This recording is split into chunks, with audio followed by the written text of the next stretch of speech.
പ്രഭാഷകന്റെ പുസ്തകത്തിൽ നിന്നുള്ള വായന, അധ്യായം 1. ജ്ഞാനത്തിന്റെ രഹസ്യം.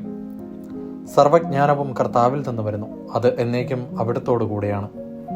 കടൽ തീരത്തെ മണൽത്തരികളും മഴത്തുള്ളികളും നിത്യതയുടെ ദിനങ്ങളും എണ്ണാൻ ആർക്ക് കഴിയും?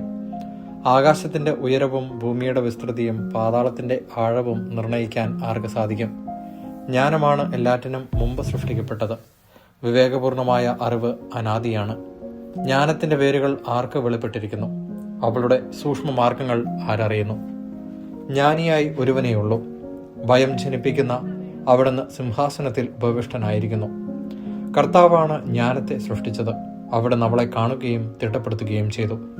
തൻ്റെ സൃഷ്ടികളിലെല്ലാം അവിടുന്ന് അവളെ പകർന്നു. അവിടുന്ന് നൽകിയ അളവിൽ അവൾ എല്ലാവരിലും വസിക്കുന്നു. തന്നെ സ്നേഹിക്കുന്നവർക്ക് അവിടുന്ന് അവളെ സമൃദ്ധമായി നൽകിയിരിക്കുന്നു. ദൈവഭക്തി. മഹത്വവും ആനന്ദവും സന്തോഷവും ആഹ്ലാദത്തിന്റെ മകുടവുമാണ് കർത്താവിനോടുള്ള ഭക്തി. അത് ഹൃദയത്തെ ആനന്ദിപ്പിക്കുന്നു. സന്തോഷവും ആനന്ദവും ദീർഘായുസ്സും പ്രദാനം ചെയ്യുന്നു. കർത്താവിനെ ഭയപ്പെടുന്നവന്റെ അവസാനം ശുഭമായിരിക്കും. മരണദിവസം അവൻ അനുഗ്രഹീതനാകും. കർത്താവിനോടുള്ള ഭക്തി ജ്ഞാനത്തിന്റെ ആരംഭമാകുന്നു.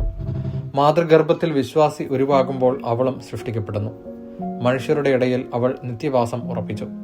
അവരുടെ സന്തതികളോട് അവൾ വിശ്വസ്തത പുലർത്തും. കർത്താവിനോടുള്ള ഭക്തി ജ്ഞാനത്തിന്റെ പൂർണ്ണതയാണ്.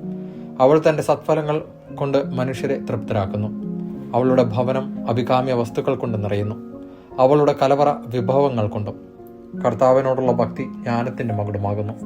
അത് സമാധാനവും ആരോഗ്യവും സമൃദ്ധമാക്കുന്നു. കർത്താവ് അവളെ കാണുകയും തിട്ടപ്പെടുത്തുകയും ചെയ്തു. അവിടുന്ന് അറിവും വിവേകവും വർഷിക്കുന്നു. അവളെ ചേർത്തണയ്ക്കുന്നവരെ അവിടുന്ന് മഹത്വമണിയിക്കുന്നു. കർത്താവിനോടുള്ള ഭക്തി ജ്ഞാനത്തിന്റെ തായ്വേരയാണ്. ദീർഘായുസ് അവളുടെ ശാഖകളും.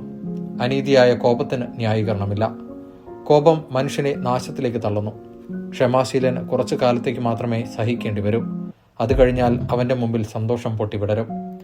തക്ക സമയം വരെ അവൻ തന്റെ ചിന്ത രഹസ്യമാക്കി വയ്ക്കുന്നു. അനേകർ അവന്റെ വിവേകത്തെ പ്രകീർത്തിക്കും. വിജ്ഞാന ഭണ്ഡാരങ്ങളിൽ ജ്ഞാനസൂക്തങ്ങൾ നിറഞ്ഞിരിക്കുന്നു. എന്നാൽ പാപിക്ക് ദൈവഭക്തി അരോചകമാണ്.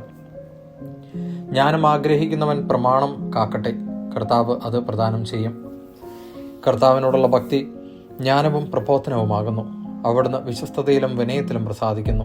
കർത്താവിനോടുള്ള ഭക്തി അവഗണിക്കുകയോ വിഭക്ത ഹൃദയത്തോടെ അവിടുത്തെ സമീപിക്കുകയോ അരുത്. മനുഷ്യരുടെ മുമ്പിൽ കപടനാട്യം കാണിക്കാതെ അധരങ്ങളെ സൂക്ഷിക്കുക.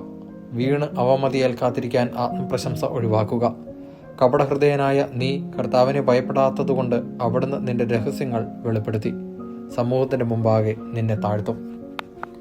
ദൈവവചനമാണ് നാം കേട്ടത്.